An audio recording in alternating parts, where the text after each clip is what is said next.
Thanks very much, Kish. So as Kish said, we've been involved at UBC in terms of establishing some principles around global access. And I think when that was first envisioned, there was great hope that by changing the way we were approaching managing intellectual property, that we would have a big impact ultimately in terms of the access to drugs in the third world. And I still continue that as a great hope. But I think although that is the dream, the reality just a few years later is we're still a long way off. And the steps that we've taken, and I'll go over those in some detail, well, I think are sort of necessary for these things to move forward. They're a long way from being sufficient to make sure that it happens at the back end. So it's a good thing we've done it, but it's only one piece of many pieces that we need to do as a global community to make sure that drugs are actually delivered and used in the third world to get the results that we really want to have. So I want to give you a bit of a history of the development of the principles and some of the things that we've looked at and where we are now and perhaps where we're looking at going in the future. So before 2007, I'd say that the university sort of dabbled in global access. We had a number of projects that involved return to country of origin.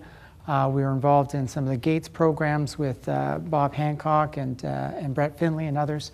So we'd already started to work and think about this, but had not really started to take it seriously in any comprehensive way. We worked quite considerably or closely with the student group, the Universities Allied for Essential Medicine, to come up with some global access principles in 2007, which were adopted by the university. We started to then say, well, now we have the principles, but how do we start to put those into action? So we had to take a look at our internal processes, so we started revising those. And lo and behold, we pumped up across a really great project we'll talk briefly about with icotherapeutics, and that's the one that people have referred to here with respect to the amphotericin B and quiche wasson. And then moving on from there in 2009, we started to look at historical data contributing to the community and the broader basis of how we could use the principles and turn them into strategies, in fact, tactical actions, looking at metrics, looking at alternatives like open innovation that we've heard a little bit about, and then more recently participating in the development of the UBC Neglected Diseases Initiative, and also looking at expanding the alternatives that we have for us for licensing. So as I said, in the early days, the first exposure to this was through the Grand Challenges project. And in order to make that particular work, and that one project involving Bob and Brett involved institutions, 7 different institutions in 3 different countries around the world, there had to be included in that IP provisions that would allow the development of that for neglected diseases in the third world. So we'd already started to work on what that protocol would look like. And Barbara Campbell, who was Associate Director in our office, was really pretty key in figuring out what those kind of details would look like and making that happen. About that time, UAM came around and said, what are you guys doing? We said, well, we're already doing things. And they said, but that's not enough. So we ended up having a meeting with the president and the vice president and others. And there was a fairly detailed protocol called the Philadelphia Consensus. And what we found with that was it was really very prescriptive. And we were really quite concerned about taking on something that was prescriptive because the only thing we really knew was that we didn't know very much. And so to have a prescriptive protocol, our guess was it's going to be wrong more often than it's right. But we thought we can come up with some principles that we all believe in.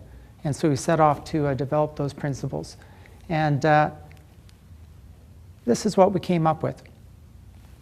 And an interesting thing for me with this is that although the impetus was around global neglected diseases, the response from the university and the community was, this is a lot broader than that. It's about more open access to data and materials. It's about environmental technologies. It's about security. It's about neglected diseases. So if we're going to say something which is at the high principled level, let's not just focus in on one area of the problem. Let's try to be a little bit broader than that. And so what does that mean in terms of the way we actually do our business in terms of managing technologies and actually doing licensing? What does that really translate to? Well, it means we continue to support open source solutions. So the things that Rebecca talked about, we support that activity. People want to go open source with this. We think that's a great thing to do. We're actually looking at ways now where we can have a better inventory of open source alternatives so that as researchers you can say, I'm interested in going down that route, but I really don't know the alternatives and what they may look like. So can we support you by giving you that information so you can make an informed decision? Research tools. We've gone completely to a non-exclusive basis on all of the licensing for research tools so that they can be as broadly and freely accessible. Looking at field of use jurisdictions when we're doing exclusive licenses, or trying to make sure that there's the ability for technologies, and particularly therapeutics, to be made available to developing countries at a cost. Looking for more money. We've heard that now a couple of times, that really one of the biggest challenges here is there's not enough funding which is focused on this area, both in the research side, but also in the development and the delivery side. And if we're really going to have this result at the end of the day, we need to have more funding along that continuum. So that's not really an intellectual property issue, but it's really a critical issue to this becoming effective. And the final thing was, this is always case by case. We really need to sit down and take a look at project by project, situation by situation, and say, what really makes sense here? And then try and move forward. But do that with the principles forefront in our mind as to what it is we're looking to achieve. So that's really guiding our decision making and our analysis when we're presented with any given project. So one of the things that I thought would be helpful once we had agreed to the principles and started to revise our internal processes was, let's see if we can get a baseline. Because if we can get a baseline, we'll get an idea of, do we really make a difference as we move forward with this? So we commissioned an internal review, which was going to take a look at the inventions that we had seen, and we see typically 150 inventions per year, and we did that over a couple of years. Back here. From 2007, 2008. And we also took a look at the license agreements over a 3-year period, just to say, okay, now that you've got these great principles, had you had these principles before, what difference would it make? And what difference does it make going forward? We took a look and we started to classify by the technology, but we also had a couple of other classifications, because while this is all happening, we've got some international guidelines which are coming out of OECD and the National Institutes of Health to how you deal with some early stage technologies, particularly in the area of genetics. And we wanted to say, well, where we're reviewing everything, let's see how well we conform with those at the same time. So we came up with a classification matrix, and again, I have to say thank you to Barbara Campbell, who did the majority of the work on that. And we took a look at our inventions according to what we've deemed to be these different classes, from Class A, neglected diseases, through B, C, and you can see all the way down. As we continued with this, we determined that that's probably not the best classification system with respect to research tools. So we took that one off the list in terms of a type of technology, and we use that as a technology category, and you'll see where that fits in one of the slides. But this is just part of the learning by doing. So here's what it looked like in terms of the invention disclosures. And so you can see the categories here on the left. You can see the types of technologies here. So this is where research tools really ended up. We just took it off and said, rather than a category, we're going to put it as a different type of technology. And of the 380 or 337 different inventions, and some could be classified in multiple ways, you can see that there's quite a few in the research tool area.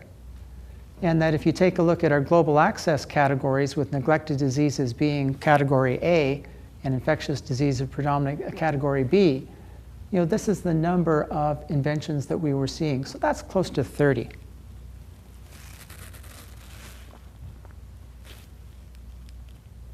We also did the same thing on our licensing portfolio. And so here's our technology category again. So those are just infectious diseases, neglected, that's neglected and infectious. And this is the type of licenses that we ended up doing. And predominantly the type of licensing transactions that were contemplated by UAM and the discussions back in 2007 and before were exclusive ones. In exclusive licensing transactions, are you going to have terms in there that ensure that this is available for use in third world countries, in neglected diseases, etc.? And we really didn't have that many of them. And those that we had, some of them were rooted in history, and so that they were something which was a follow-on from an earlier license that had already gone on. Another one was related to actually a device which was being used to concentrate DNA. And so it becomes a type of tool. And so while we exclusively licensed the type of tool, they had to turn it into a device which they're then selling and making available for everybody. So it really ends up being more like a non-exclusive kind of play. The other exclusive ones end up being things like the ICO transaction. So we were moving in directions where we're sort of following what these principles are. But I guess the message that I want to get back to you with both of these is that of our portfolio of inventions that we review, how many of them really would have applicability in terms of neglected diseases? And of those, how many do we actually move forward?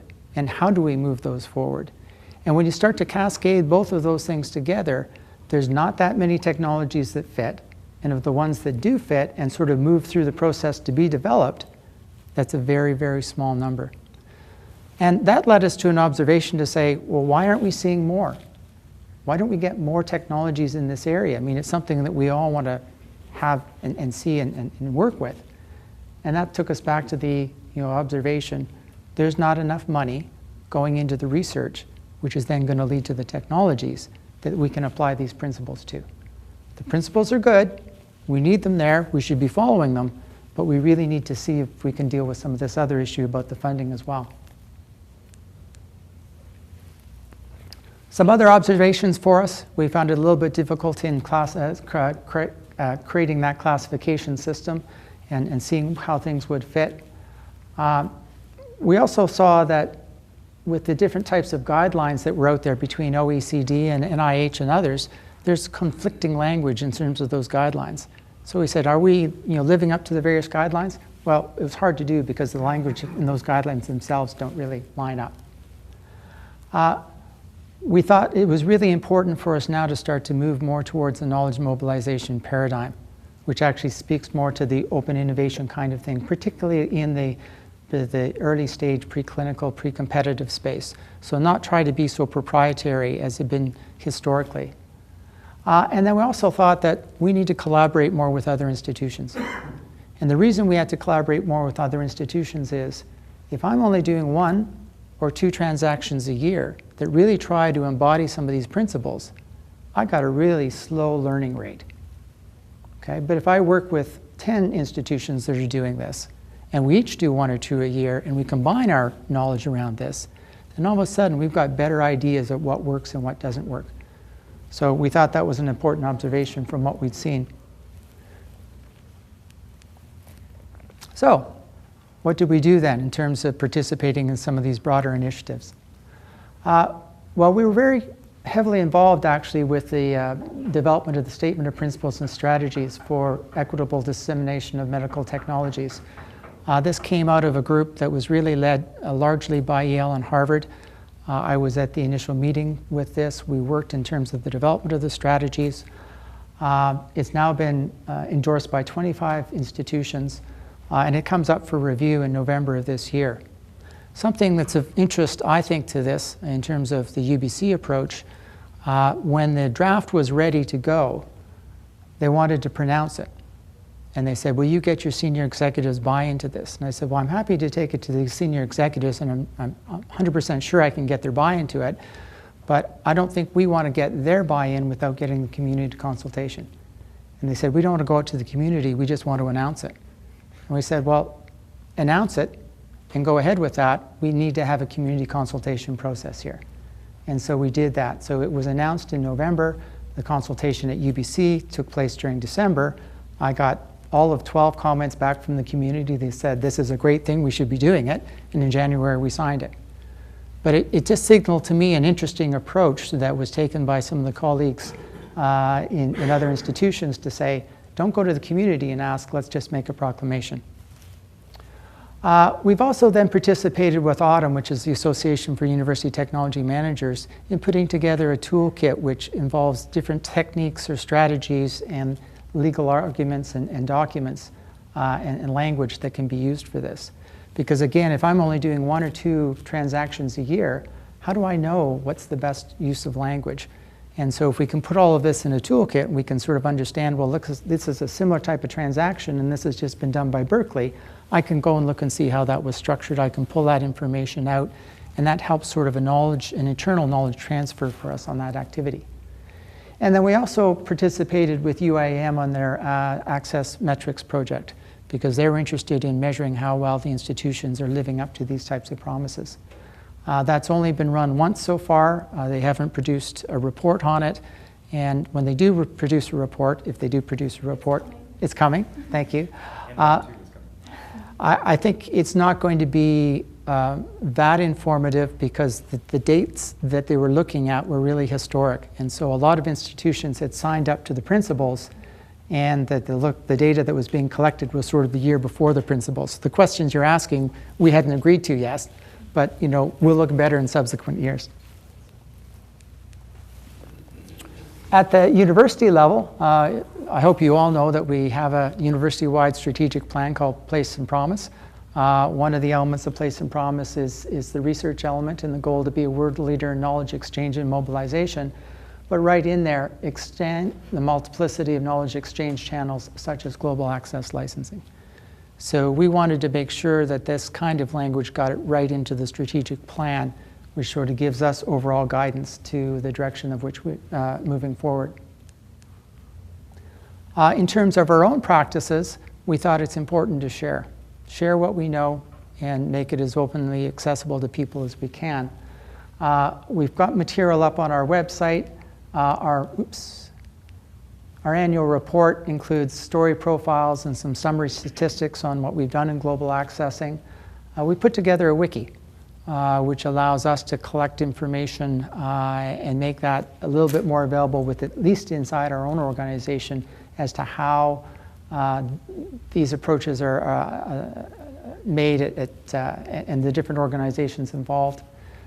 We've created a bit of a resource repository, and we continue to be fairly active in terms of presentations.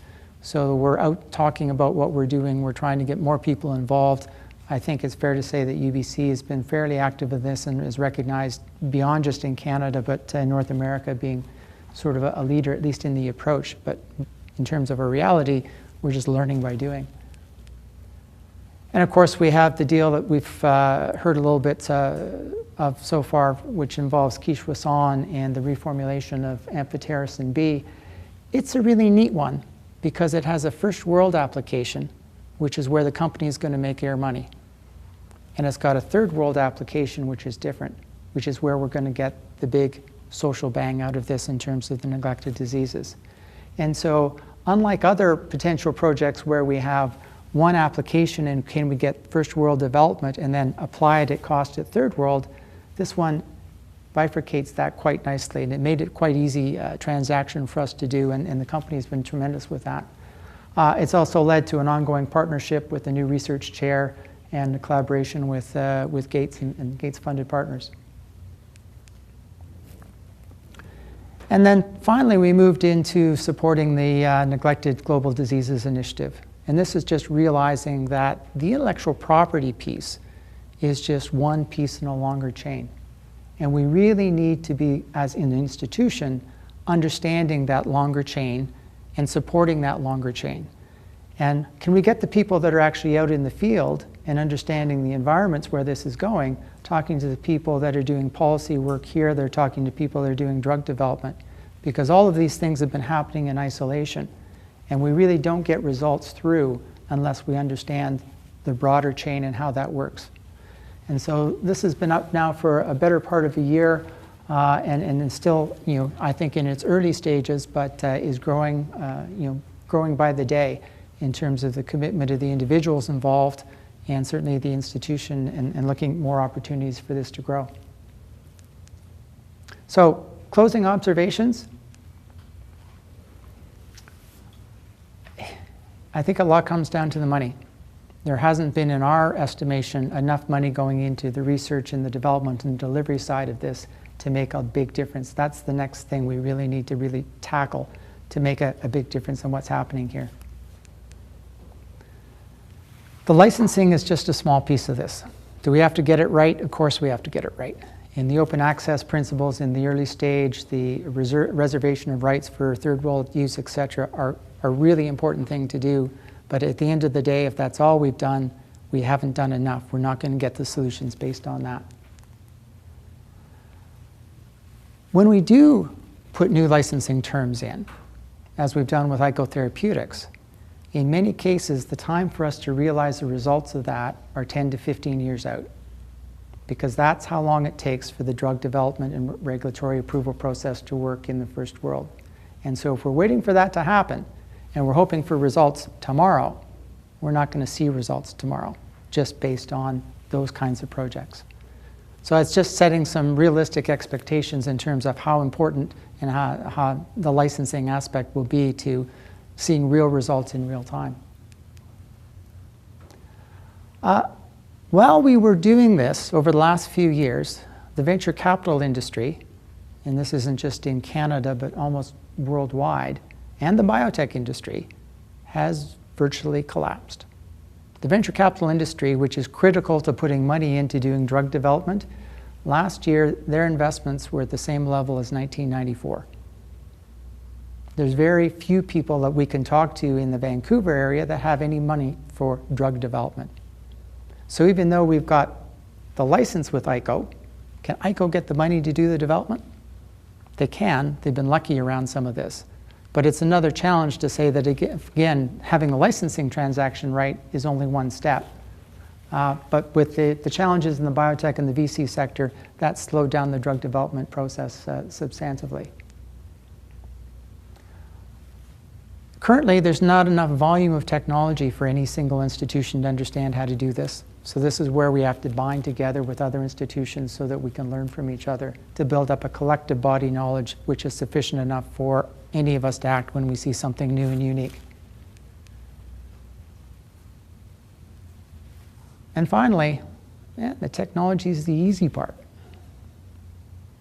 I think it's really the social aspects of getting this out there and getting the delivery done is probably the most difficult part. And that's the part which is going to get us a lot faster results or a lot more dynamic results. And I love the technology, it's my business, but to actually see this stuff used, I think the social challenges easily outstrip the technology and regulatory challenges.